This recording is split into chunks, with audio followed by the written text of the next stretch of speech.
आज हम लोग कुछ एसिड बेस से रिलेटेड ऐसे टॉपिक को देखने वाले हैं जो हमारे लिए काफ़ी इंपॉर्टेंट है। जैसे में हमसे कोई पूछेगा आयनन क्या है, जैसे में हम इसको पहले भी बताए हैं आयनन क्या है, हमसे पूछेगा प्रबल अम्ल क्या है, हमसे पूछेगा दुर्बल अम्ल क्या है, हमसे पूछेगा तनु अम्ल क्या है, हमसे पूछेगा सांद्र अम्ल क्या है, हमसे पूछेगा पीएच मान क्या है, हमसे पूछेगा पीएच स्केल क्या है, पीएच वैल्यू निकालते कैसे हैं। तो ये सारा काम आज हम लोग करने वाले हैं। अगर हम लोग का समय रहा तो आज हम लोग पीएच मान के बारे में भी समझेंगे, और अगर हमारे पास समय नहीं रहा तो उसके लिए हम लोग नेक्स्ट क्लास में करेंगे।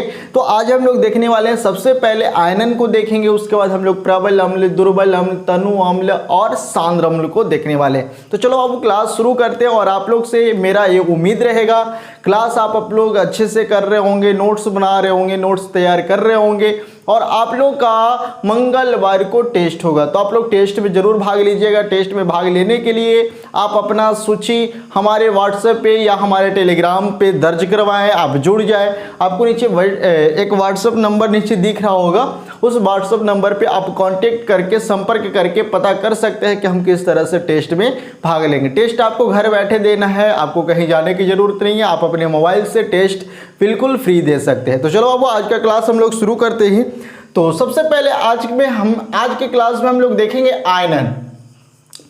आयनन क्या है, आयनन से क्या समझते हैं? तो बहुत ही सिंपल है बाबू। आयनन क्या है? तो जब कोई पदार्थ आयनित होता है, जब कोई पदार्थ आयनित होता है तो वो प्रक्रिया ही आयनन कहलाता है। लेकिन आयनित तो होगा कैसे?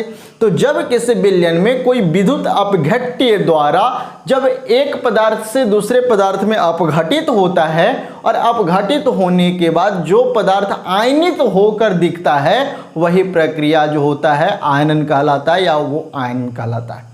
अगर हम इसको शॉर्ट में डिफाइन करना चाहें तो कहेंगे कि जब कोई विलयन में कोई पदार्थ विद्युत अपघट्य द्वारा एक दूसरे से विघटित होता है और विघटित होकर आयनित हो जाता है तो यह प्रक्रिया क्या कहलाता है बाबू? आयनन कहलाता है। तो चलो सबसे पहले आज हम लोग देख लेते हैं आयनन। तो आयनन के बारे में अभी आपको बता दिए कि जब कोई विलयन में कोई पदार्थ विद्युत अपघट्य द्वारा एक दूसरे से विघटित होकर आयनित हो जाता है तो यह प्रक्रिया आयनन कहलाता है। तो चलो बाबू टॉपिक आप लोग बना लो, आयनन टॉपिक बना लो, और चलो यहां पर समझो। जैसे में मान लेते हैं कि हमारे पास है NaOH। जब हम इसे आयनित करेंगे यानी जल में हम इसको विलय करेंगे, तोड़ेंगे, तो क्या हमको देगा बाबू? Na+OH। तो यहां पर जो हमको मिलने वाला पदार्थ है, जो अपघटित पदार्थ है, वो आयनित हो जाता है। तो जब वो आयनित हो जाता है तो आयनित होने की प्रक्रिया ही क्या कहलाता है? आयनन कहलाता है। क्या कहलाता है बाबू? आयनन कहलाता है।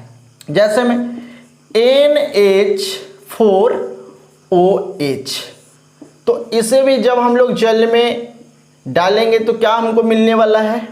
जल में जब हम इसे घोलेंगे तो हमको क्या मिलने वाला है बाबू? NH4+OH। तो A Babu plus, A Babu minus. तो ए भी हमको क्या दिख रहा है? आयन के रूप में दिख रहा है, यानी यह भी प्रक्रिया क्या कहलाएगा? आयनन कहलाएगा।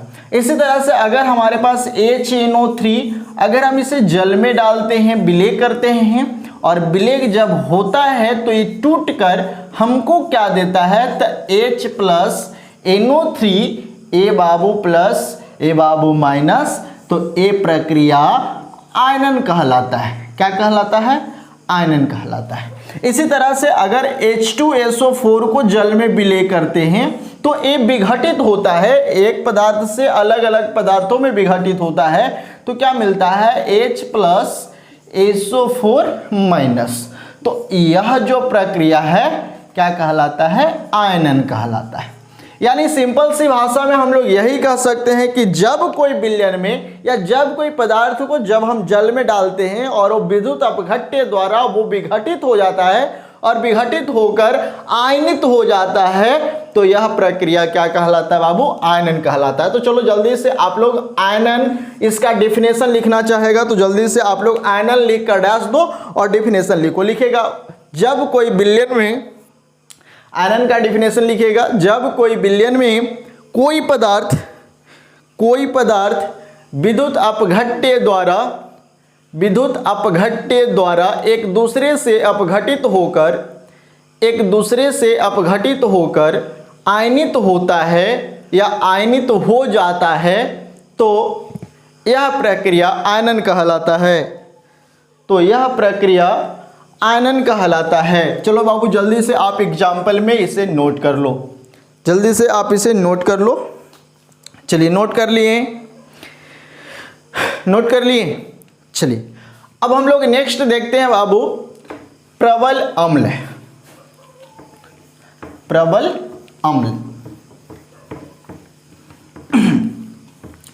प्रबल अम्ल क्या है समझेंगे पहले।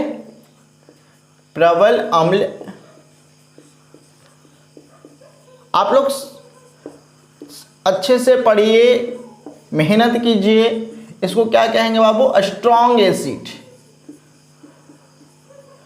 प्रबल अम्ल, प्रबल का मतलब ही है मजबूत। अभी मजबूत कब होगा? जब उसमें मात्रा ज़्यादा होगा।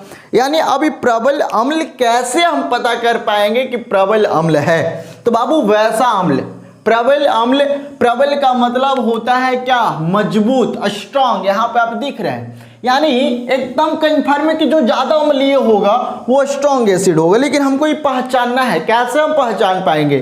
तो बाबू हम इसको सिंपल सा डेफिनेशन में बता सकते हैं कि वैसा अम्ल जो जल में पूर्णतः घुल जाता हो, वैसा अम्ल जो जल में पूर्णतः घुल जाता हो, जल में पूर्णतः घुल जाता हो और घुलकर पूर्णतः घुल जाता हो और घुलकर प्रचुर मात्रा में, प्रचुर मतलब बाबू अधिक मात्रा में हाइड्रोजन आयन प्रदान करता हो।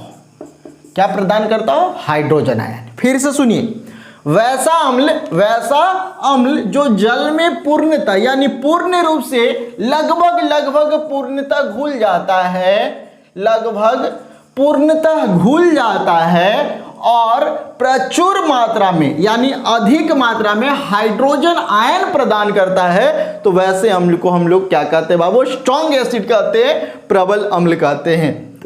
जैसे example HCl, H2SO4, HNO3, H3PO4, ये सब जो आप अम्ल देख रहे हैं, ये सब कैसे अम्ल है बाबू? ये सब है स्ट्रॉन्ग एसिड। ये सब का नाम नहीं जानते हैं तो इसको हम लोग कहते हैं हाइड्रोक्लोरिक अम्ल, ये हमारा सल्फ्यूरिक अम्ल, ये है हमारा नाइट्रिक अम्ल, ये है हमारा फास्फोरिक अम्ल। तो ये सभी अम्ल को हम लोग कैसा अम्ल कहेंगे बाबू?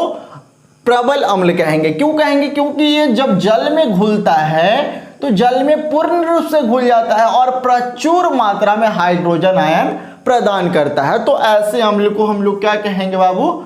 ऐसे अम्ल को हम लोग कहेंगे प्रबल अम्ल। तो इसको हम लोग क्या कहेंगे? हाइड्रोक्लोरिक अम्ल, हाइड्रोजन क्लोराइड ऐसे, इसका हाइड्रोजन सल्फेट और कौन सा अम्ल? सल्फ्यूरिक अम्ल। हाइड्रोजन नाइट्रेट कौन सा अम्ल? नाइट्रिक अम्ल। हाइड्रोजन फॉस्फेट कौन सा अम्ल? फॉस्फोरिक अम्ल। तो चलो बाबू जल्दी से आप लोग प्रबल अम्ल लिखकर डैश दो, प्रबल अम्ल लिखकर डैश दो। लिखेगा वैसा अम्ल जो जल में पूर्णतः ब्रैकेट में लगभग लिख दीजिएगा, जल में पूर्णतः घुल जाता हो और प्रचुर मात्रा में, प्रचुर के ब्रैकेट में अधिक लिख लीजिएगा अगर आपको समझने में दिक्कत हो तो, अधिक प्रचुर मात्रा में हाइड्रोजन आयन हिंदी में लिखकर बगल में ब्रैकेट में लिख लीजिएगा H+, हाइड्रोजन आयन प्रदान करता हो तो उसे प्रबल अम्ल कहते हैं। जैसे हाइड्रोक्लोरिक अम्ल HCl, जैसे में लिखिएगा हाइड्रोक्लोरिक अम्ल HCl, सल्फ्यूरिक अम्ल H2SO4, नाइट्रिक अम्ल HNO3, फॉस्फोरिक अम्ल H3PO4 ... etc। तो ये हमारा कैसा अम्ल है बाबू? प्रबल अम्ल, स्ट्रॉन्ग एसिड, मजबूत अम्ल है। इसमें हाइड्रोजन आयन की मात्रा ज़्यादा है तो ये ज़्यादा अम्लीय है और ज़्यादा अम्लीय होने के कारण ये कैसा अम्ल होगा? प्रबल अम्ल होगा। नेक्स्ट हम लोग देखते हैं बाबू दुर्बल अम्ल। तो दुर्बल सा पता ही चल रहा, दुर्बल मतलब दुबला और दुबला मतलब कमजोर। दुर्बल अम्ल, इसे हम लोग कौन सा एसिड कहेंगे बाबू? Weak acid. अबे वीक एसिड से मतलब क्या निकल रहा है? कमजोर अम्ल। कमजोर अम्ल कौन होगा? जो जल में पूर्ण रूप से नहीं घुलेगा। अब जब जल में पूर्ण रूप से नहीं घुलेगा तो उसमें प्रचुर मात्रा में हाइड्रोजन भी नहीं मिलेगा। जब हाइड्रोजन आयन नहीं मिलेगा तो वैसे अम्ल को हम लोग कैसा अम्ल कहेंगे? हम लोग कहेंगे बाबू कैसा अम्ल? दुर्बल अम्ल। तो चलो दुर्बल अम्ल लिखकर डैश देगा, दुर्बल अम्ल लिखकर डैश देगा। बिल्कुल प्रबल अम्ल का उल्टा है। वैसा अम्ल जो जल में पूर्णतः नहीं घुलता हो और ना ही प्रचुर मात्रा में हाइड्रोजन आयन प्रदान करता हो, वैसे अम्ल को हम लोग कौन सा अम्ल कहते हैं? दुर्बल अम्ल कहते हैं। जैसे अगर एग्जांपल देखना चाहे बाबू तो H2CO3 जिसको हम लोग कहते हैं कार्बोनिल एसिड।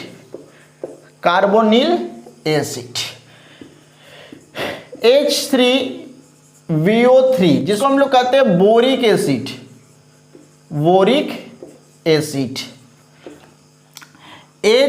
HCOOH इसे हम लोग क्या कहते हैं? Formic acid.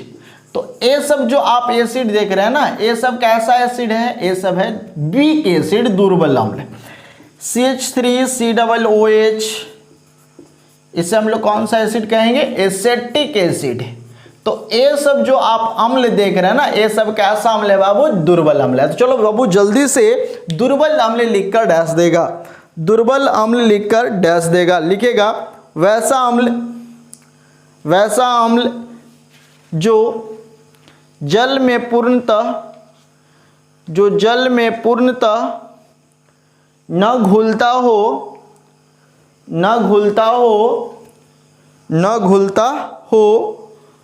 और ना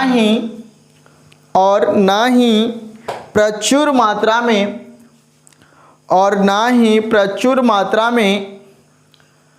हाइड्रोजन आयन प्रदान करता हो, दुर्बल अम्ल कहलाता है। जैसे एग्जांपल बाबू carbonyl H2CO3, boric acid H3BO3, formic acid HCOOH, acetic acid CH3COOH ... ETC। तो चलो बाबू ये सब को अगर आप लोग लिखना चाहते हैं तो लिख लीजिए। कार्बोनिल अम्ल, इसको हम लोग कौन सा अम्ल कहेंगे? बोरिक अम्ल। इसको हम लोग कहेंगे फॉर्मिक अम्ल। इसको हम लोग कहेंगे एसेटिक अम्ल। तो जल्दी से आप लोग इसे नोट कर लीजिए। चलिए नोट कर लिए।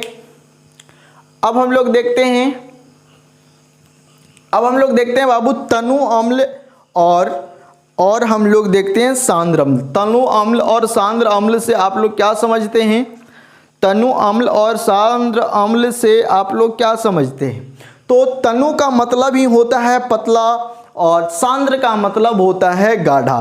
तो आइए आज हम इसको समझ लेते हैं कि तनु अम्ल क्या है। तो तनु अम्ल का मतलब है कि हमको जितना अम्ल चाहिए अगर उससे उसका मात्रा कम हो, हमको जितना मात्रा में चाहिए अगर उससे उसका मात्रा कम हो तो वैसे अम्ल को हम लोग तनु अम्ल कहेंगे। और जब हम लोग देखेंगे कि इसमें क्या है, मात्रा ज़्यादा है, तो वैसे अम्ल को हम लोग क्या कहेंगे? वैसे अम्ल को हम लोग कहेंगे सांद्र अम्ल। तो चलो बाबू सबसे पहले आज हम लोग देख लेते हैं कि तनु अम्ल और सांद्र अम्ल क्या है। तो सबसे पहले यहाँ पर हम लोग तनु अम्ल और सांद्र अम्ल के बारे में समझ लेते हैं। तनु अम्ल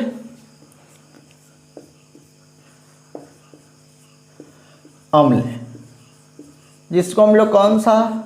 डाइल्यूट एसिड।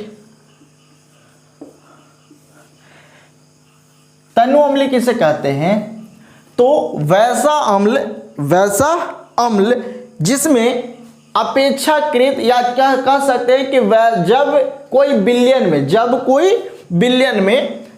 कोई बिलियन में अम्ल का मात्रा अम्ल का मात्रा अपेक्षाकृत कम हो, अपेक्षाकृत कम हो, यानी जिस विलयन में अम्ल का मात्रा जितना चाहिए अगर उतना नहीं है, उससे कम है, तो वैसे विलयन को हम लोग कहेंगे तनु अम्ल, यानी वैसे अम्ल को हम लोग कहेंगे तनु अम्ल। और इसी का विपरीत हो जाएगा बाबू, जिसमें ज्यादा होगा तो उसे हम लोग क्या कहेंगे बाबू, सांद्र अम्ल, सांद्र अम्ल। इसको हम लोग क्या कहेंगे, कंसंट्रेटेड, कंसंट्रेटेड एसिड।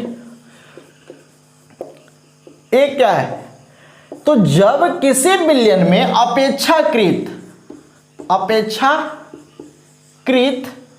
अम्ल की मात्रा अधिक हो, अम्ल की मात्रा अधिक हो, यानी अपेक्षाकृत कहने का मतलब हमको जितना का जरूरत है अगर हमको उससे अधिक अम्ल मिल जाता है तो वैसे अम्ल को हम लोग क्या कहते हैं बाबू, सांद्र अम्ल कहते हैं। क्या कहते हैं, सांद्र अम्ल। तो हमको उम्मीद है कि अब आपको तनु अम्ल और सांद्र अम्ल से के बारे में पता चल गया होगा कि है अम्ल ही, लेकिन अगर किसी विलयन में अम्ल की मात्रा जितना जरूरत हो और उससे कम मिल जाए तो वैसे को हम लोग कहेंगे तनु अम्ल, और जिस विलयन में अम्ल की मात्रा जितना आवश्यकता हो, उसमें डालने की आवश्यकता हो और उससे उसमें ज्यादा अम्ल हो तो उसे हम लोग कहेंगे सांद्र अम्ल। तो चलो जल्दी से अगर आप लोग टॉपिक बनाकर लिखना चाहते हैं तो तनु अम्ल लिखकर डैश दीजिएगा, डाइल्यूट सॉल्यूशन, तनु अम्ल लिखकर डैश दीजिएगा।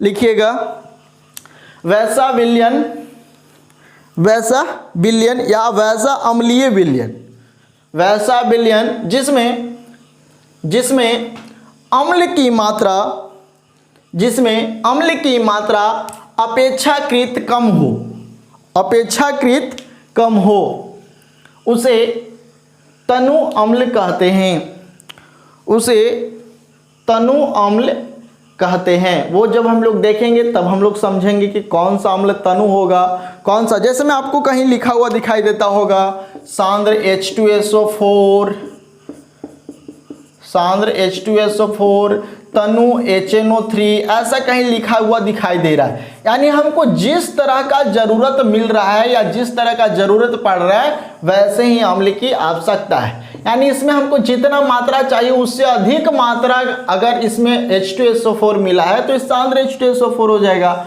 और अगर इसमें हमको जितना HNO3 चाहिए अगर उससे इसमें कम है तो इसे हम लोग क्या कहेंगे बाबू, तनु HNO3, या इसे हम लोग कहेंगे तनु अम्ल। तो चलो जल्दी से अब आप लोग सांद्र अम्ल लिखकर डैश देगा, लिखिएगा बाबू वैसा अम्लीय विलयन या वैसा विलयन, वैसा विलयन जिसमें अम्ल की मात्रा अपेक्षाकृत अधिक हो, अपेक्षाकृत अधिक हो, सांद्र अम्ल कहलाता है, सांद्र अम्ल कहलाता है, सांद्र अम्ल कहलाता है।